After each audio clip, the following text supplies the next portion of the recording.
ओम शांति। आज 8 नवंबर 2024 के साकार मधुर महावाक्य हैं मधुबन से। मीठे बाप दादाजी ने कहा, मीठे बच्चे, तुम यह राजयोग की पढ़ाई पढ़ते हो राजाई के लिए। यह है तुम्हारी नई पढ़ाई। प्रश्न है, इस पढ़ाई में कई बच्चे चलते चलते फेल क्यों हो जाते हैं? उत्तर है, क्योंकि इस पढ़ाई में माया के साथ बॉक्सिंग है। माया की बॉक्सिंग में बुद्धि को बहुत कड़ी चोट लग जाती है। चोट लगने का कारण बाप से सच्चे नहीं हैं। सच्चे बच्चे सदा सेफ रहते हैं। ओम शांति। यह तो सब बच्चों को निश्चय होगा कि हम आत्माओं को परमात्मा बाप पढ़ाते हैं। 5000 वर्ष बाद एक ही बार बेहद का बाप आकर बेहद के बच्चों को पढ़ाते हैं। कोई नया आदमी ये बातें सुने तो समझ ना सके। रूहानी बाप, रूहानी बच्चे क्या होते हैं ये भी समझ नहीं सकेंगे। तुम बच्चे जानते हो, हम सभी ब्रदर्स हैं। वह हमारा बाप भी है, टीचर भी है, सुप्रीम गुरु भी है। तुम बच्चों को ये जरूर ऑटोमेटिकली याद रहेगा। यहाँ बैठे समझते होंगे, सभी आत्माओं का एक ही रूहानी बाप है। सभी आत्माएं उसको ही याद करती हैं। कोई भी धर्म का हो, सभी मनुष्य मात्र याद जरूर करते हैं। बाप ने समझाया है, आत्मा तो सब में है ना। अब बाप कहते हैं, देह के सब धर्म छोड़ अपने को आत्मा समझो। अभी तुम आत्मा यहाँ पार्ट बजा रही हो।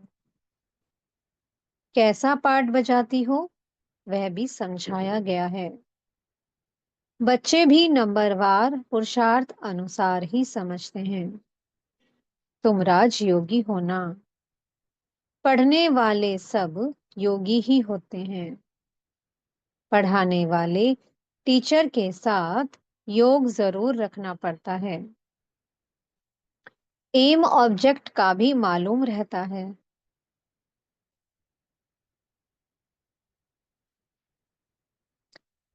इस पढ़ाई से हम फलाना बनेंगे, ये पढ़ाई तो एक ही है। इनको कहा जाता है राजाओं का राजा बनने की पढ़ाई। राजयोग है ना। राजाई प्राप्त करने के लिए बाप से योग। और कोई मनुष्य ये राजयोग कभी सिखला ना सके। तुमको कोई मनुष्य नहीं सिखलाते हैं, मन परमात्मा तुम आत्माओं को सिखलाते हैं। तुम फिर औरों को सिखलाते हो।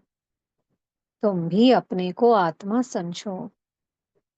हम आत्माओं को बाप सिखलाते हैं। ये याद ना रहने से जौहर नहीं भरता है। इसलिए बहुतों की बुद्धि में नहीं बैठता है। तो बाप हमेशा कहते हैं, योग युक्त हो, याद की यात्रा में रहकर समझाओ।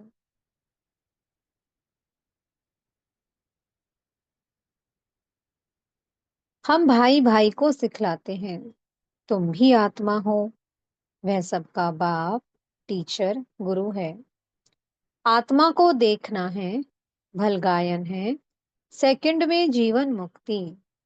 परंतु इसमें मेहनत बहुत है। आत्म अभिमानी ना बनने से तुम्हारे वचनों में ताकत नहीं रहती है। क्योंकि जिस प्रकार बाप समझाते हैं उस रीति कोई समझाते नहीं है। कोई कोई तो बहुत अच्छा समझाते हैं। कोई कांटा है, कौन कांटा है और कौन फूल है, मालूम तो सब पड़ता है। स्कूल में बच्चे 5-6 दर्जा पढ़कर फिर ट्रांसफर होते हैं। अच्छे अच्छे बच्चे जब ट्रांसफर होते हैं तो दूसरे क्लास के टीचर को भी झट मालूम पड़ता है। ये बच्चे तीखे पुरुषार्थी हैं।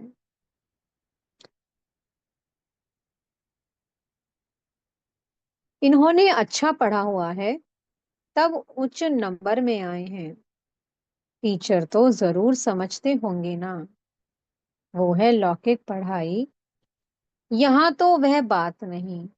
ये है पारलौकिक पढ़ाई। यहाँ तो ऐसे नहीं कहेंगे। ये पहले बहुत अच्छा पढ़कर आए हैं, तब अच्छा पढ़ते हैं। नहीं, उस इम्तिहान में तो ट्रांसफर होते हैं, तो टीचर समझेंगे इसने पढ़ाई में मेहनत की है, तब आगे नंबर लिया है। यहाँ तो है ही नई पढ़ाई, जो पहले से कोई पढ़े हुए नहीं है। नई पढ़ाई है, नया पढ़ाने वाला है। सब नए हैं। नयों को पढ़ाते हैं।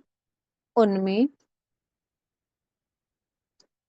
जो अच्छी रीति पढ़ते हैं तो कहेंगे ये अच्छे पुरुषार्थी हैं। ये है नई दुनिया के लिए नई नॉलेज। और कोई पढ़ाने वाला तो है नहीं। जितना जितना जो अटेंशन देते हैं उतना उच्च नंबर में जाते हैं। कोई तो बहुत मीठे आज्ञाकारी होते हैं। देखने से ही पता पड़ता है ये पढ़ाने वाला बहुत अच्छा है।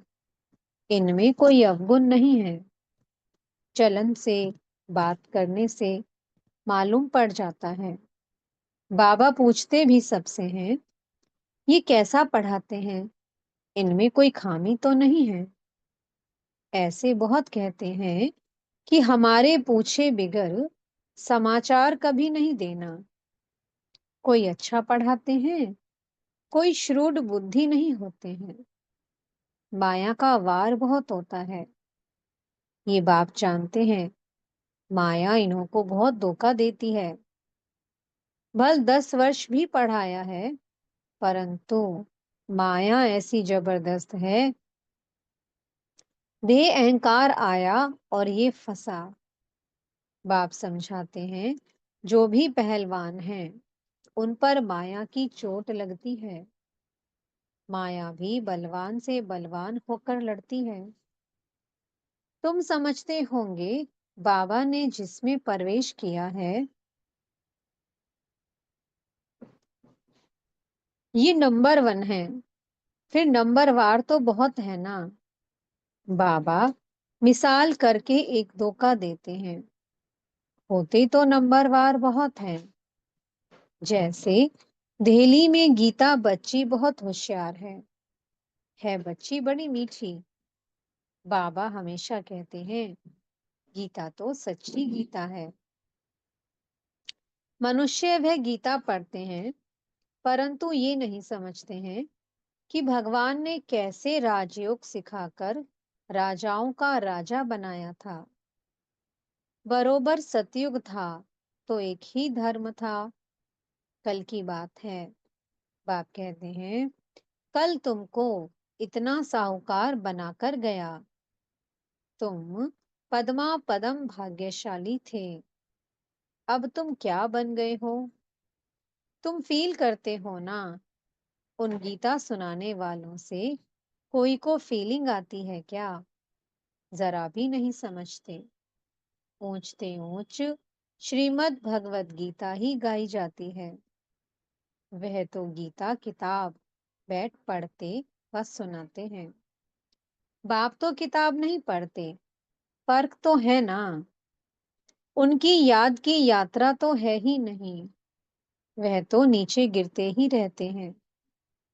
सर्वव्यापी के ज्ञान से सब देखो कैसे बन गए हैं। तुम जानते हो कल्प कल्प ऐसे ही होगा। बाप कहते हैं तुमको सिखलाकर विषय सागर से पार कर देते हैं। कितना फर्क है। शास्त्र पढ़ना तो भक्ति मार्ग हुआ ना। बाप कहते हैं, ये पढ़ने से मेरे से कोई नहीं मिलते। वो समझते हैं, कोई भी तरफ जाओ, पहुंचना तो सबको एक ही जगह है। कभी कहते हैं कि भगवान किस न किस रूप में आकर पढ़ाएंगे। जब बाप को आकर पढ़ाना है, तो फिर तुम क्या पढ़ाते हो? बाप समझाते हैं, गीता में आटे में नमक मिसल कोई राइट अक्षर है, जिसमें तुम पकड़ सकते हो। सतयुग में तो कोई भी शास्त्र आदि होते ही नहीं। ये है ही भक्ति मार्ग के शास्त्र। ऐसे नहीं कहेंगे कि ये अनादि हैं, शुरू से चले आते हैं। नहीं, अनादि का अर्थ नहीं समझते। बाप समझाते हैं, ये तो ड्रामा अनादि बरोबर है। तुमको बाप राजयोग सिखलाते हैं। बाप कहते हैं, अभी तुमको सिखलाता हूँ, फिर गुम हो जाता हो। तुम कहेंगे हमारा राज्य अनादि था। राज्य वही है, सिर्फ पावन से बदल पतित होने से नाम बदल जाता है। देवता के बदले हिंदू कहलाते हैं।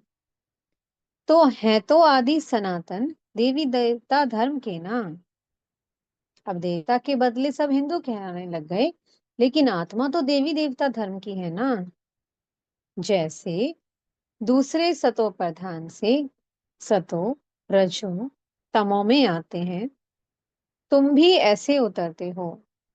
रजो में आते हो तो अपवित्रता के कारण देवता के बदले हिंदू कहलाते हो। नहीं तो हिंदू हिंदुस्तान का नाम है। तुम असल में तो देवी देवता थे ना। देवताएं सदैव पावन होते हैं। अभी तो मनुष्य पतित बन गए हैं, तो नाम भी हिंदू रख दिया है। पूछो, हिंदू धर्म कब किसने रचा? तो बता नहीं सकेंगे। आदि सनातन देवी देवता धर्म था, जिसको पैराडाइज आदि बहुत अच्छे अच्छे नाम देते हैं। जो पास्ट हुआ है, वह फिर रिपीट होना है। इस समय तुम शुरू से लेकर अंत तक सब जानते हो। जानते जाएंगे तो जीते रहेंगे। कई तो मर भी जाते हैं। बाप का बनते हैं तो माया की युद्ध चलती है। युद्ध होने से ट्रेटर बन पड़ते हैं। रावण के थे, राम के बने। फिर रावण राम के बच्चों पर जीत पहन अपनी तरफ ले जाता है। कोई बीमार हो पड़ते हैं, फिर ना वहां के रहते, ना यहाँ के रहते। ना खुशी है, ना रंज है, बीच में पड़े रहते हैं। तुम्हारे पास भी बहुत हैं जो बीच में हैं। बाप का भी पूरा नहीं बनते हैं, रावण का भी पूरा नहीं बनते। अभी तुम हो पुरुषोत्तम संगम युग पर। उत्तम पुरुष बनने के लिए पुरुषार्थ कर रहे हो। ये बड़ी समझने की बातें हैं। बाबा पूछते हैं, हाथ तो बहुत बच्चे उठाते हैं, परंतु समझा जाता है, बुद्धि नहीं है। भल बाबा कहते हैं, शुभ बोलो। कहते तो सब हैं, हम नर से नारायण बनेंगे। कथा ही नर से नारायण बनने की है। अज्ञान काल में भी सत्य नारायण की कथा सुनते हैं ना। वहां तो कोई पूछ नहीं सकते, यह तो बाप ही पूछते हैं। तुम क्या समझते हो, इतनी हिम्मत है? तुम्हें पावन भी जरूर बनना है। कोई आते हैं तो पूछा जाता है, इस जन्म में कोई पाप कर्म तो नहीं किए हैं? जन्म जन्मांतर के पापी तो हो ही। इस जन्म के पाप बता दो तो हल्के हो जाएंगे, नहीं तो दिल अंदर खाता रहेगा। सच बतलाने से हल्के होंगे। कई बच्चे सच नहीं बताते हैं तो माया एकदम जोर से घूंसा लगा देती है। तुम्हारी बड़ी कड़ी बॉक्सिंग है।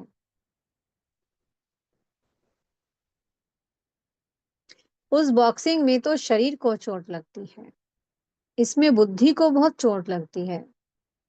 ये बाबा भी जानते हैं। ये ब्रह्मा कहते हैं, मैं बहुत जन्मों के अंत का हूँ, सबसे पावन था, अभी सबसे पतित हूँ,